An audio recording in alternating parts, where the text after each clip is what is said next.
Hundreds of tips and leads were received both locally buried in plot number 191 at a potter's field located at 12898 Dunks Ferry Road in the city of Philadelphia. The investigation was originally assigned to Detectives Powell and Repsch in 1957 and reassigned to Detective Carruthers in May of 1960.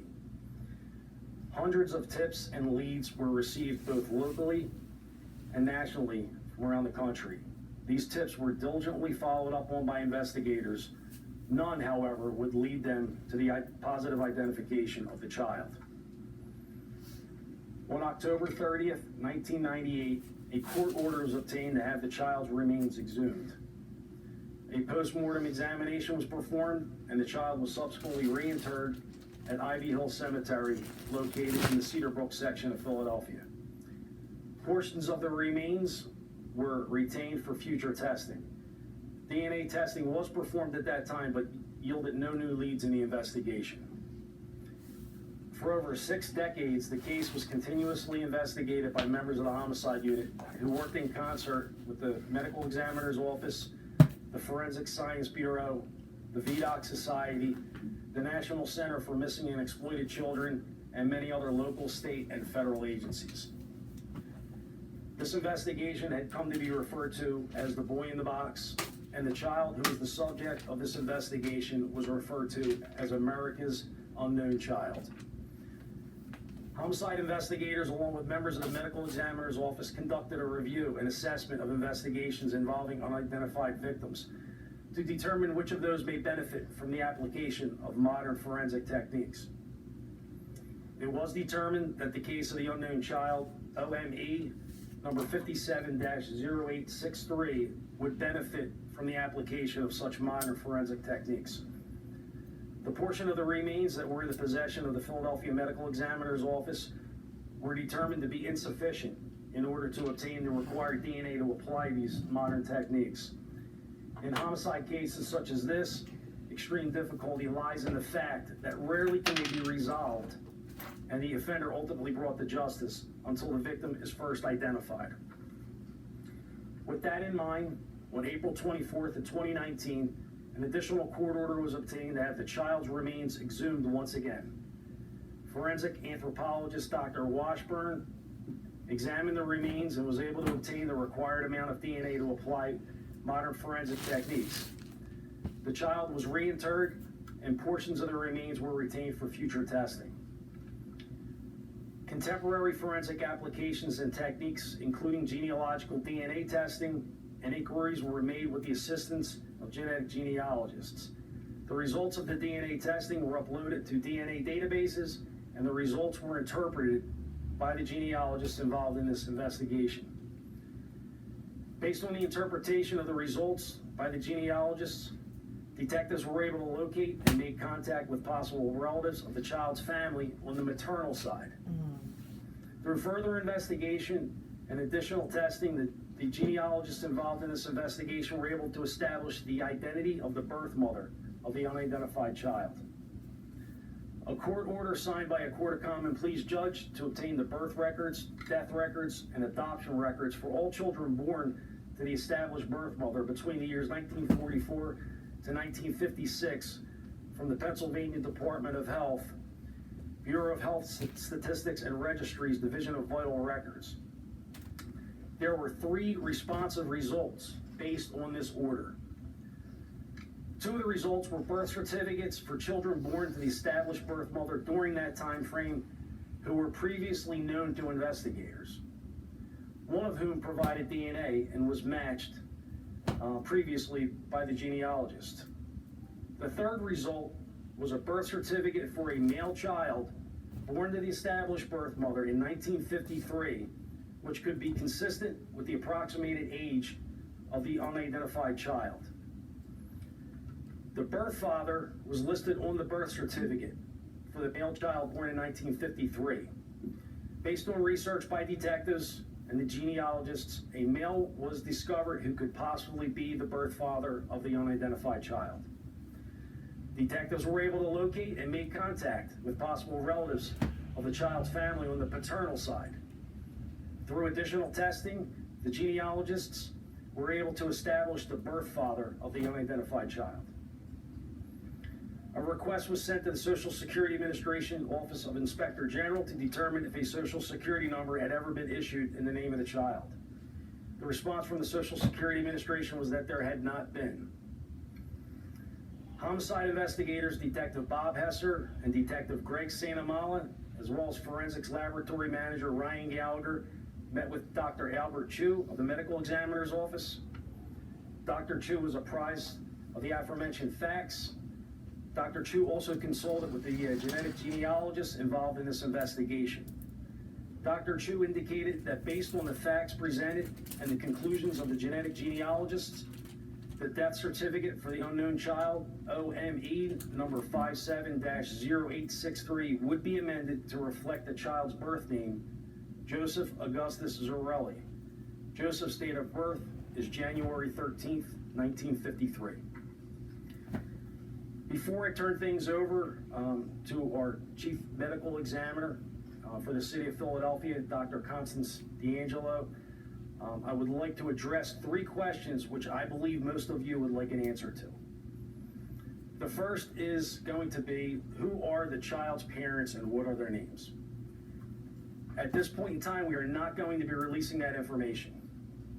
Joseph has a number of siblings on both the mother and father's side who are living, and it is out of respect for them that their parents' information remain confidential. The second question is obviously going to be, do we know who was responsible for Joseph's death?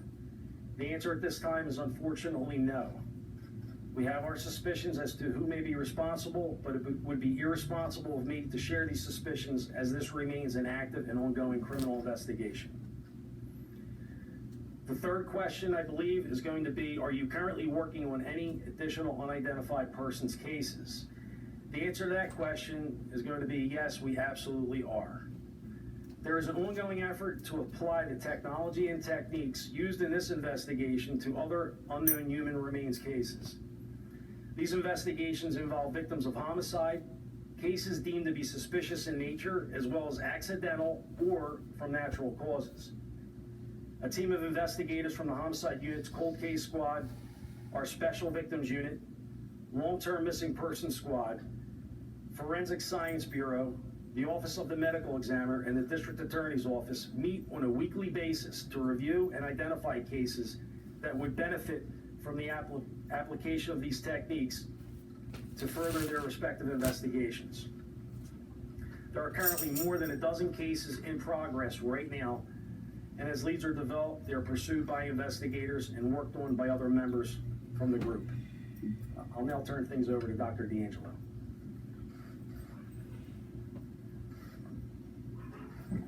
Hi, good morning. I guess I'm the only one who had a PowerPoint presentation. So yes, we do have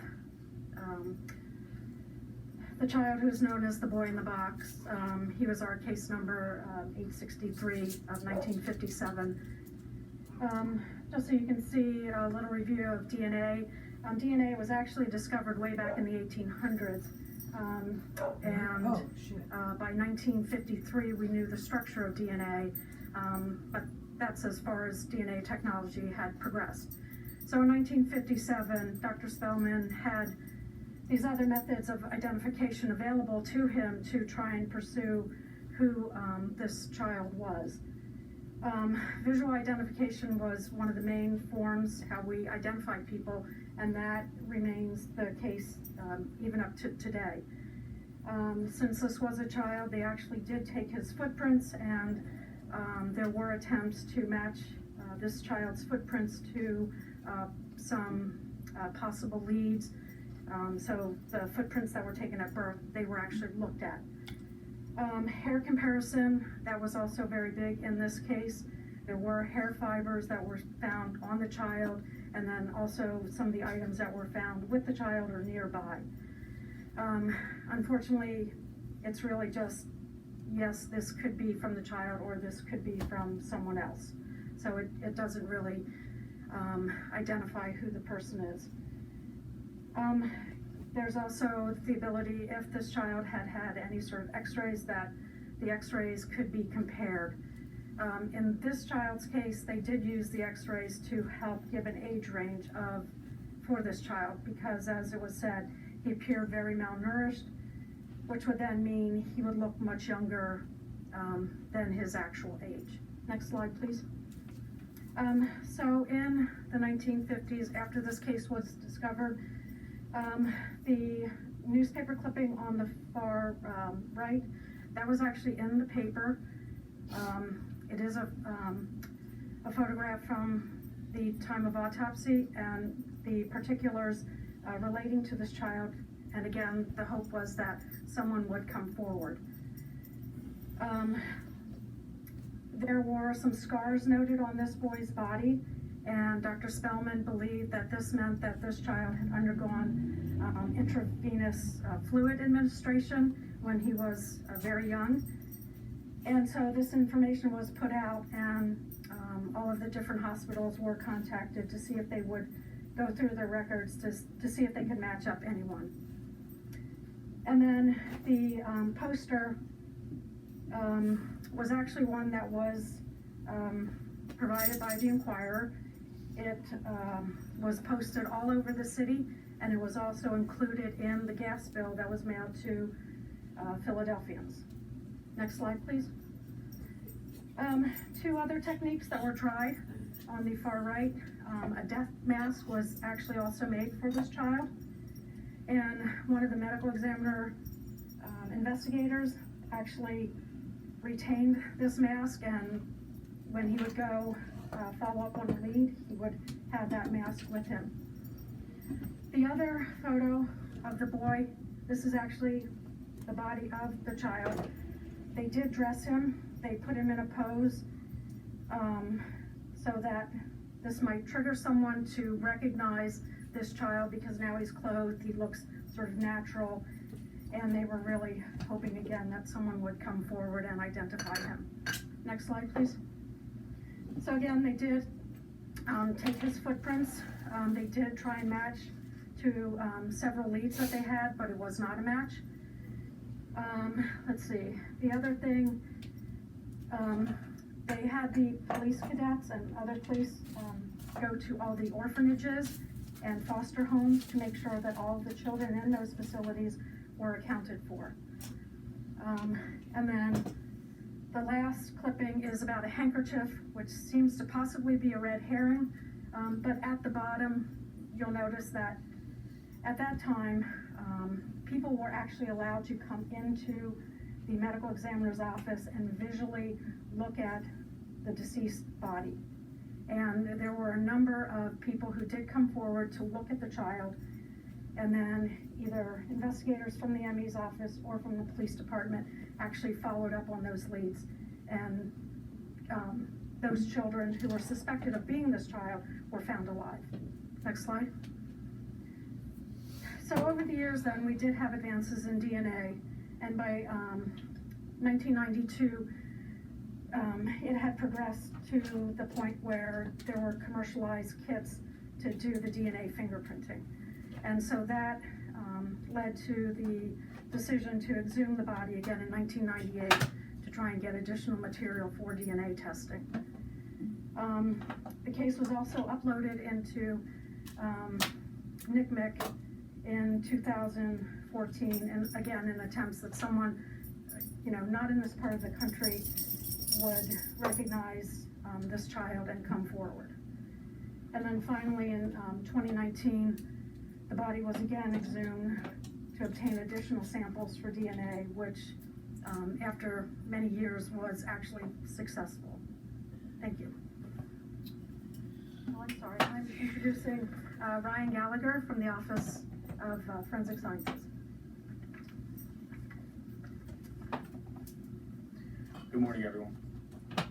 As Dr. D'Angelo said, my name is Ryan Gallagher. I'm the unit manager for the criminalistics unit with the Philadelphia Police Department's Office of Forensic Science. The criminalistics unit is responsible for all forensic DNA-related casework in the Philadelphia Police Department and the City of Philadelphia.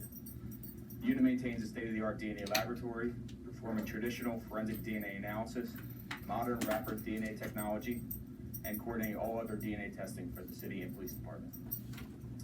Throughout this investigation, the Office of Forensic Science has performed or consulted on much of the forensic work that has been performed in this case.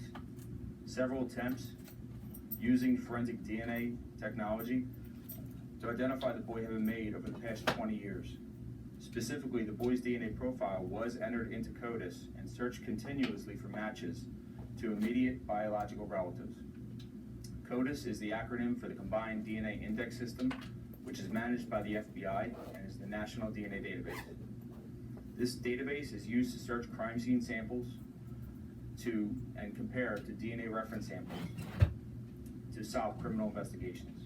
A portion of CODIS is maintained for DNA samples from unidentified remains, and those DNA profiles are compared to DNA samples from family members of missing persons. There were no matches in CODIS in this case. With typical DNA processing, our scientists in the lab examine 24 areas along your DNA to develop a profile. With advancements in DNA technology, it is possible to examine thousands of areas along your DNA. For standard forensic DNA analysis that we do every day, this expanded testing is not necessary. However, the analysis of this additional DNA has created a new capability for investigating cases by revealing potential familial relationships. This growing field is often called forensic genetic genealogy or investigative genealogy. In a few moments, you'll hear from Dr. Colleen Fitzpatrick of Identifinders International, the company that worked tirelessly on this investigation with the police department and the Office of the Medical Examiner. We also like to thank several other forensic laboratories that have helped and provide analysis over the years, including the Federal Bureau of Investigation. While today's event centers on the identification of this child, it's equally important that we mention larger efforts to bring closure to other families in our city. The Office of Forensic Science has implemented a forensic genetic genealogy program to assist the Philadelphia Medical Examiner's Office and the Philadelphia Police Department with investigations involving the identification of unidentified human remains or unknown suspects in criminal cases. Due to limitations with the technology, not every case is going to benefit from this. However, the police department continues to evaluate all applicable cases and determine eligibility. In cooperation with the Homicide Unit, the Special Victims Unit, the Philadelphia Office of the Medical Examiner, the Forensic Genealogy Program has initiated testing in dozens of cases. These cases range in years from 1957 through 2022.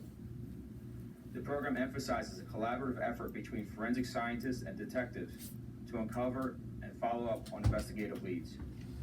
Joseph Augustus Zarelli represents the first identification of human remains using forensic genetic genealogy as a result of this collaboration. While this is the first, it will definitely not be the last identification that is made. Our goal for the project is that there will never be another unidentified homicide victim in the city of Philadelphia. We have established a process for all new unidentified remains and are working through the records of all previous homicides to identify cases which may be included in this program. In reality, we may not attain the lofty goal of 100% identification for a variety of reasons. However, the identification of America's unknown child strengthens our resolve. The victims of a homicide and their families deserve no less. And I'll introduce Dr. Colleen Fitzpatrick from Identifinders International.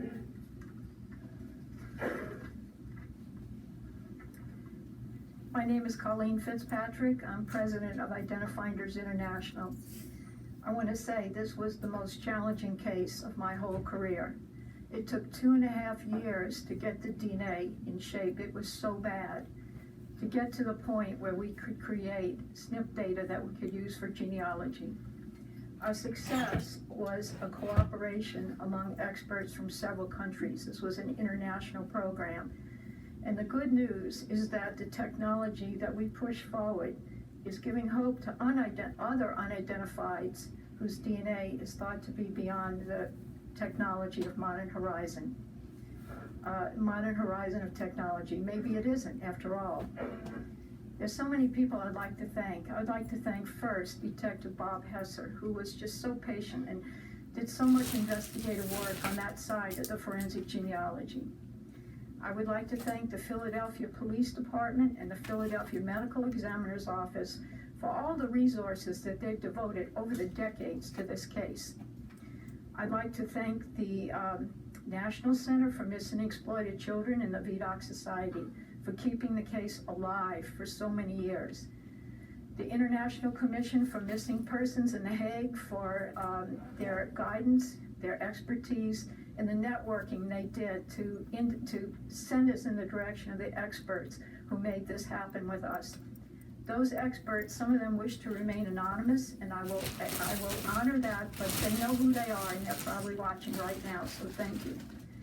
I want to thank AudioChuck for a grant funding that covered some of our critical expenses. And last but not least, I want to thank Misty Gillis, top-notch forensic genetic genealogist, one of the best you will ever meet, who hung in there for 2.5 years with me as we fought that uphill battle on the DNA front. And when that data came in, she worked night and day to get that boy his identity back. Because, after all, what can we hope for in life and death but to be buried under a stone carrying our own name? Yeah. So thank you, everyone, for your assistance over these years. We appreciate it. And now I'd like to introduce Bill Fleischer from the VDOC Society. Thank you, Doctor. Good morning, everyone. Since February 1957, hundreds of investigators have worked with their hearts and souls in solving the mystery of our little boy's identity and the circumstances of his death. Many of these men and women aren't with us anymore, but I feel their souls are standing here at this moment with us. Now our lad is no longer that boy in the box. He has a name, and I was raised to believe that when you say the name out loud of a loved one, that person still lives in spirit amongst us. Soon, through the good offices of Mr. Dave Drysdale and his team at the Ivy Hill Cemetery, the VDOC Society will put a name on that child's grave. Joseph Augustus Sorelli will no longer be that boy in the box and will no longer be unknown.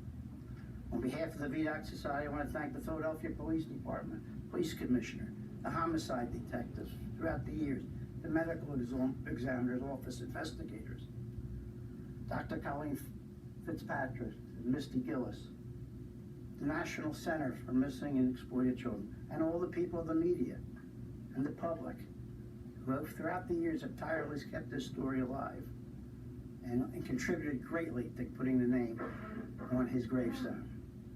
God bless you all for keeping the faith. Thank you.